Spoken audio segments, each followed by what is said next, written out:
अथ पंचदशोऽध्यायः 15वां अध्याय। राहु के शिरश्छेद तथा समुद्र मंथन के समय के देवताओं के छल को जानकर जलंधर द्वारा क्रुद्ध होकर स्वर्ग पर आक्रमण, इंद्रादि देवों की पराजय, अमरावती पर जलंधर का आधिपत्य, भयभीत देवताओं का सुमेरु की गुफा में छिपना।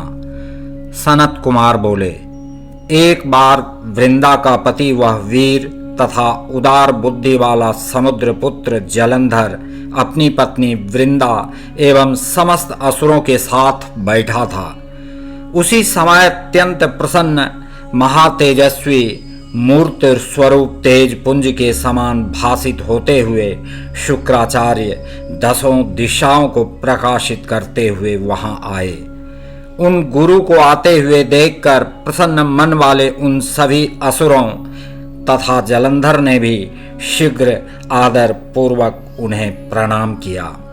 तब तेजोनिधि भार्गव उन्हें आशीर्वाद देकर रम्य आसन पर बैठ गए और वे असुरगण भी पूर्ववत बैठ गए। उसके बाद स्थिर तथा उत्तम शासन वाला वह वीर सिंधुपुत्र जलंधर प्रेम से अपनी सभा को देखकर प्रसन्न हुआ। वहां बैठे हुए सिर कटे राहु को देखकर उस दैत्यराज समुद्र पुत्र ने शीघ्रता पूर्वक शुक्राचार्य से यह पूछा। जलंधर बोला, हे प्रभो, हे गुरु, राहु के सिर को किसने काटा है?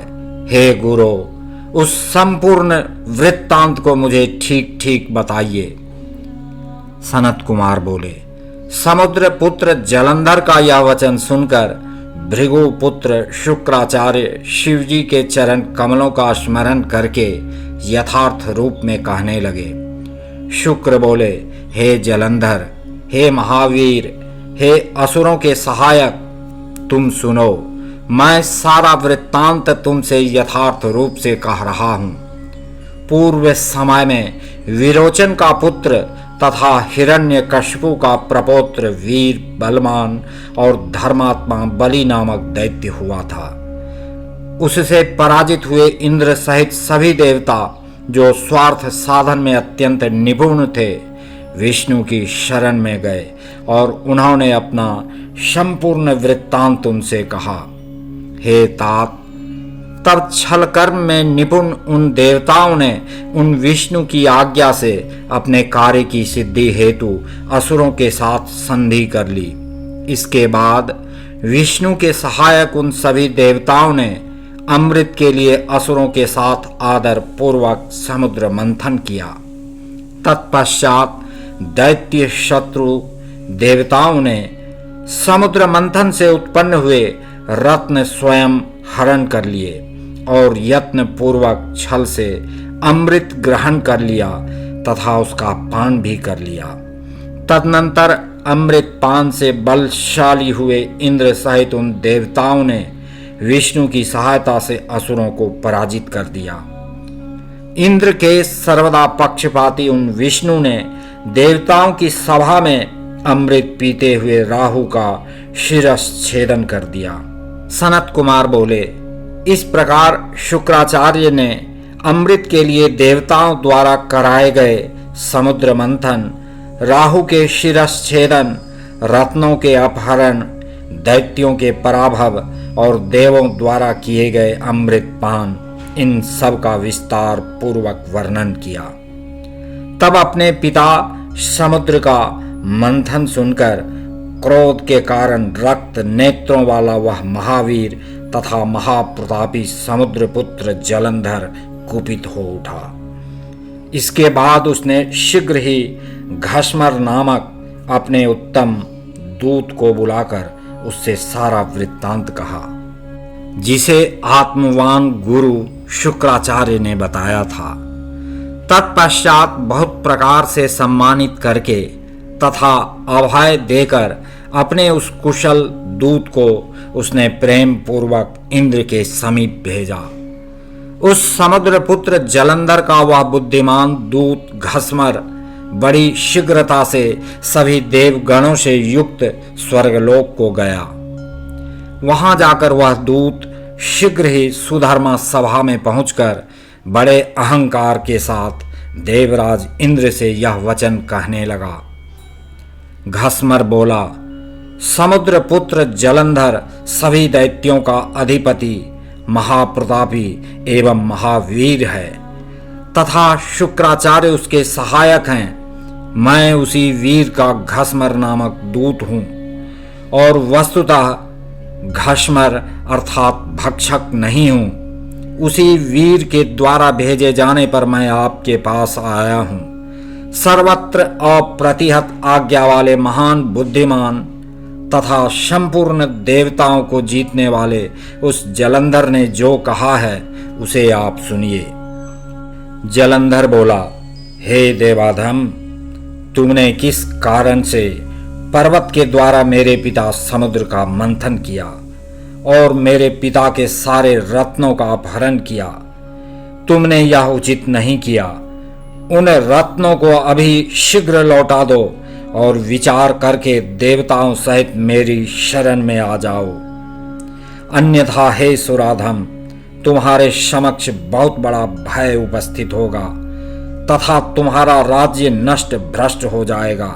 मैं यह सत्य कह रहा हूं। सनत कुमार बोले, दूत की यह बात सुनकर देवराज इंद्र विस्मित हो गए और वे भय तथा रोष से युक्त हो उसे पूर्व वृत्तांत को याद करते हुए कहने लगे, हे दूत, मेरे भय से भागे हुए पर्वतों को तथा अन्य मेरे दानव शत्रुओं को पूर्व काल में उस समुद्र ने शरण दी थी, इसीलिए मैंने उसके सारे रत्नों का अपहरण कर लिया है। मेरा द्रोही सुख से नहीं रह सकता। मैं यह सत्य कह रहा हूं। पहले भी इसी सागर के शंख नामक मूर्ख पुत्र ने मुझसे विरोध किया था, इसलिए साधुओं ने उसे अपने साथ नहीं रखा। वह साधुओं का हिंसक और बड़ा पापी था। वह समुद्र में छिपा रहता था, अतः मेरे छोटे भाई विष्णु ने उसका संहार कर दिया। अतः हे दूत, तुम शीघ्र जाओ और उस समुद्र पुत्र से सागर मंथन का समस्त कारण ठीक ठीक कह दो। सनत कुमार बोले, इस प्रकार इंद्र के द्वारा विसर्जित किया गया वह महाबुद्धिमान दूत शीघ्र ही वहां पहुंचा जहां वीर जलंधर था। उस बुद्धिमान दूत ने इंद्र द्वारा कही गई सभी बातों को दैत्यराज जलंधर से कह दिया। इंद्र के वचन को सुनकर दैत्य के ओष्ठ क्रोध से फड़कने लगे और वह शीघ्र ही सभी देवताओं को जीतने की इच्छा से उद्योग करने लगा। उस दैत्येंद्र के उद्योग करते ही सभी दिशाओं से तथा पाताल से करोड़ों करोड़ दैत्य आकर उपस्थित हो गए। तत्पश्चात वह महावीर तथा प्रतापशाली समुद्रपुत्र जलंधर शुंभ निशुंभ आदि करोड़ों सेनापतियों के साथ देवताओं पर विजय करने के लिए निकल पड़ा। इस प्रकार अपनी संपूर्ण सेनाओं को साथ लेकर वह जलंधर शीघ्र ही स्वर्ग में पहुंच गया। उसने शंख बजाया तथा सभी वीर चारों ओर से गरजने लगे। इंद्रलोक पहुंचकर उस दैत्य ने संपूर्ण सेना के साथ सिंहनाद करते हुए नंदन वन में डेरा डाल दिया। नगर को चारों ओर से घेर कर स्थित उसकी बड़ी सेना को देखकर देवता कवच धारण कर युद्ध के लिए अमरावती पुरी से निकल पड़े। इसके बाद देवों और दैत्यों की सेनाओं के बीच मुसल, परिघ, बाण, गदा, परशु एवं शक्तियों से युद्ध होने लगा। वे एक दूसरे की ओर दौड़ने लगे और एक दूसरे पर प्रहार करने लगे। थोड़ी ही देर में दोनों सेनाएं रुधिर से लथपथ हो गईं। हाथी, घोड़े, रथ तथा पैदल सेनाओं के गिरने तथा गिराने से सारी रणभूमि संध्याकालीन बादलों के समान प्रतीत होने लगी। शुक्राचार्य अमृत संजीवनी विद्या के द्वारा अभिमंत्रित जल बिंदुओं से युद्ध में मरे हुए दैत्यों को जिलाने लगे। अंगिरा अर्थात बृहस्पति भी द्रोण पर्वत से बारंबार दिव्य औषधियों को लाकर उनके द्वारा युद्ध में देवताओं को जिलाने लगे। तब जलंधर ने देवताओं को पुनर्जीवित होते देखकर क्रोध में भरकर शुक्राचार्य से यह वचन कहा। जलंधर बोला, हे गुरु, मेरे द्वारा युद्ध में मारे गए देवता कैसे जीवित होते जा रहे हैं? मैंने तो सुन रखा है कि संजीवनी विद्या आपके अतिरिक्त और किसी के पास है ही नहीं। सनत कुमार बोले, सिंधुपुत्र की यह बात सुनकर गुरु शुक्राचार्य ने प्रसन्न चित्त होकर जलंधर से कहा। शुक्र बोले, हे तात, ये अंगिरा अर्थात बृहस्पति द्रोण पर्वत से औषधियों को लाकर देवताओं को जीवित कर रहे हैं। मेरी बात सत्य मानो। हे तात, यदि तुम विजय चाहते हो तो मेरी हितकारी बात सुनो। तुम शीघ्र ही उस द्रोण पर्वत को अपनी भुजाओं से उखाड़कर समुद्र में डाल दो। सनत कुमार बोले, गुरु शुक्राचार्य के द्वारा इस प्रकार कहा गया वह दैत्येंद्र शीघ्र ही वहां पहुंचा जहां वह पर्वतराज द्रोण था। उसने वेग पूर्वक अपनी भुजाओं से उस द्रोण पर्वत को लेकर शीघ्र ही समुद्र में डाल दिया। शिवजी के तेज के संबंध में यह कोई आश्चर्य की बात नहीं थी।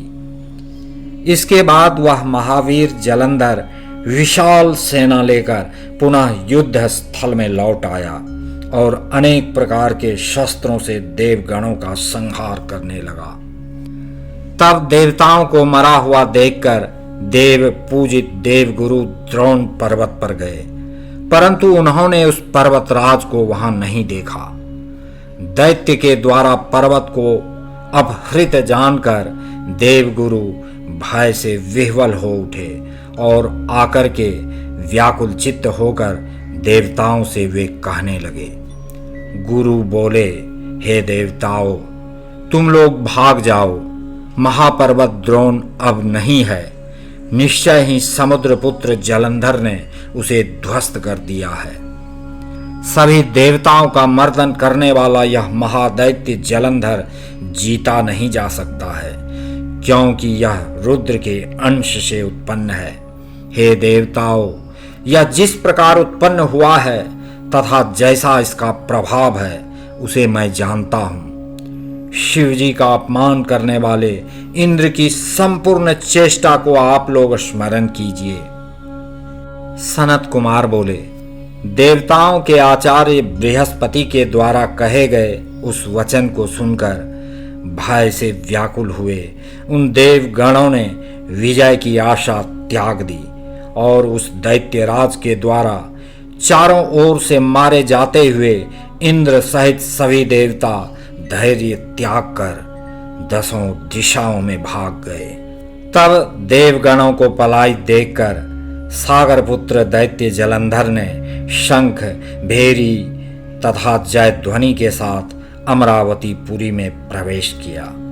तब उस दैत्य के नगरी में प्रविष्ट होने पर इंद्र आदि देवता उस दैत्य से पीड़ित होकर सुमेरु पर्वत की गुफा में छिप गए। हे मुने, तब वह असुर इंद्रादिकों के सभी अधिकारों पर श्रेष्ठ शुंभादि दैत्यों को भली भांति पृथक पृथक नियुक्त कर स्वयं देवताओं को खोजते हुए मेरु पर्वत की गुफा में जा पहुंचा।